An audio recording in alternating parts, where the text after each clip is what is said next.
अस्सलाम वालेकुम जी। इस वीडियो में हम क्रायोलाइपोलाइसिस की जो मशीन है, इसके जो 4 कप्स यूज़ होते हैं, इनको कैसे ऑपरेट करते हैं इसके बारे में देखते हैं। कप्स के बारे में तो सबसे पहले आपने जो है वो चेक करना है कि पावर सप्लाई जो है वो अटैच है। उसके बाद आपने जो है इसको ऑन कर देना है मशीन को।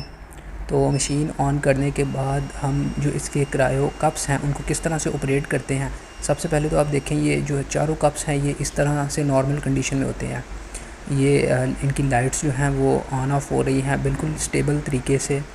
अगर कोई भी लाइट कम ज़्यादा तरीके से ऑन ऑफ हो रही है तो उसको आपने जो है चेक कर लेना है। तो ये मल्टी फंक्शन क्रायोलाइपोलाइसिस मशीन है।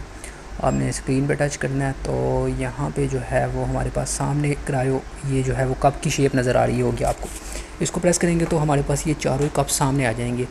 तो यहाँ से हम प्ले बटन से इसको ऑन कर सकते हैं। तो ये जो है वो क्रायो कप 1 ऑन हो चुका है। तो अब मैं देखता हूँ क्रायो कप 1 कौन सा है। ये देखें, ये इसकी जो लाइट है ये बिल्कुल जो है वो स्टेबल हो चुकी है। अब ये देखें, ये ऑन ऑफ नहीं कर रहा। तो ये इसकी सेक्शनिंग भी यहाँ पे आ रही है। तो ये कप जो है ये ऑन हो चुका है और कूलिंग शुरू कर दी है इसने। तो ये इसका जो है टेम्परेचर है, आप देख सकते हैं ये कम हो रहा है। 24.7 है, अब 23 हो गया। तो ये इसके ऊपर आप क्लिक करेंगे तो आपको पता चल जाएगा कितना टेम्परेचर सेट है। -10 तक ये सेट है। आप इसको जो है वो कम ज़्यादा कर सकते हैं। मैंने इसे -10 पे ही रखा है। तो ये जो है देखिए -10 को इसने अचीव करना है आहिस्ता आहिस्ता। तो आप इस तरह जो है वो सेट कर सकते हैं। ये देखिए 21.2 तक पहुंच चुका है। अभी आहिस्ता आहिस्ता ये कम होता हुआ -10 को अचीव करेगा। तो ये जो है कूलिंग कर रहा है। इसके साथ ही आप सबसे ऊपर टाइम देखें 30 मिनट के लिए जो है ये कप चलेगा। आप इसकी भी जो है वो टाइमिंग सेट कर सकते हैं अगर आप ज़्यादा देर के लिए या कम टाइम के लिए इसको ऑन ऑफ़ करना चाहते हैं, मतलब इसको ऑपरेट करवाना चाहते हैं। और साथ ही यहाँ पे वैक्यूम है, आप इसको बढ़ा सकते हैं। जो सक्शनिंग पावर इसके अंदर आ रही होगी ये 9 तक जाएगी। ये देखें, अब यहाँ पे जो है वो आप देखेंगे सक्शनिंग जो है वो इंक्रीज़ हो चुकी होगी। तो मैं इसको जो है वो वापस 0.5 पे कर देता हूँ, जो बाय डिफ़ॉल्ट इसकी सेटिंग है। तो ये देखें, और साथ ही यहाँ पे रिलीज़ पावर है, यानी जब इसको हम कब अटैच करते हैं तो रिलीज़ करने के लिए इसकी जो पावर है इसको बढ़ा सकते हैं कि आसानी से रिलीज़ हो सके कप। तो इसकी पावर भी आप चेंज कर सकते हैं। सिमिलरली कप 2 को मैंने ऑपरेट करवाता हूँ, ऑन करता हूँ। तो अब आप देख सकते हैं कि हमारे पास जो है वो ये वाला कप जो है ये ऑपरेट कर रहा है। तो ऊपर वाले जो है वो दोनों कप क्रायो कप 1 पे और 2 पे जो है वो हमारे पास ऑपरेट कर रहे हैं लार्ज क्रायो कप्स। मैं इसको ऑफ़ कर दूँ। सिमिलरली आप जो नीचे वाले हैं क्रायो कप 3 और 4 इनको भी ऑपरेट करवा सकते हैं।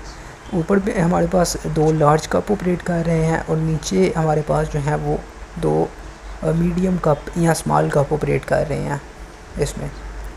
तो ये इसके जो है वो फंक्शन है कप्स के। आप सिमिलरली आप कप्स को जो है वो बैक साइड से भी ऑपरेट कर सकते हैं, जहाँ से इसको पकड़ते हैं। इसमें भी हमारे पास टाइम, रिलीज़, टेम्परेचर और वैक्यूम सभी ऑप्शन आ रहे होंगे। आप यहाँ से भी प्ले बटन से इसको ऑपरेट कर सकते हैं और यहाँ पे भी एक बटन होगा, इससे भी आप इसको ऑन ऑफ़ कर सकते हैं और स्क्रीन के साथ भी आप इसको ऑन ऑफ़ कर सकते हैं।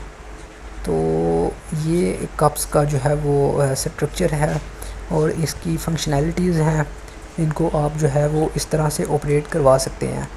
तो एक इम्पॉर्टेंट चीज़ है इसके जो है वो बैक साइड से अगर आपके पास सक्शन नहीं आ रही कम ज़्यादा करने से भी स्क्रीन पर, तो यहाँ पे हमारे पास जहाँ हम कप्स को अटैच करते हैं चारों कप्स को, इनके साथ ही ऊपर यहाँ पे नॉब्स होंगी एक। तो आप इन नॉब्स को भी घुमा के इनकी जो है वो सक्शनिंग को कंट्रोल कर सकते हैं मैनुअली यहाँ से। अगर स्क्रीन से सक्शनिंग कम ज़्यादा करने पे आपको फ़ील नहीं हो रही तो आप इसको बैक साइड से यहाँ से चेक करें इसमें क्या इशू है। आप इसको रोटेट करके देखें सक्शनिंग इसमें इसे यहाँ से आप जो है इसकी सक्शनिंग को कम ज़्यादा कर सकते हैं। तो सिमिलरली इन्हीं चारों कप्स की जो सक्शनिंग है इनको आप बैक साइड से कम ज़्यादा कर सकते हैं। तो इसकी जो पैरामीटर्स हैं ये इस तरह से ये कप्स काम करते हैं। इंशाल्लाह नेक्स्ट वीडियो में मज़ीद देखेंगे। Thank you.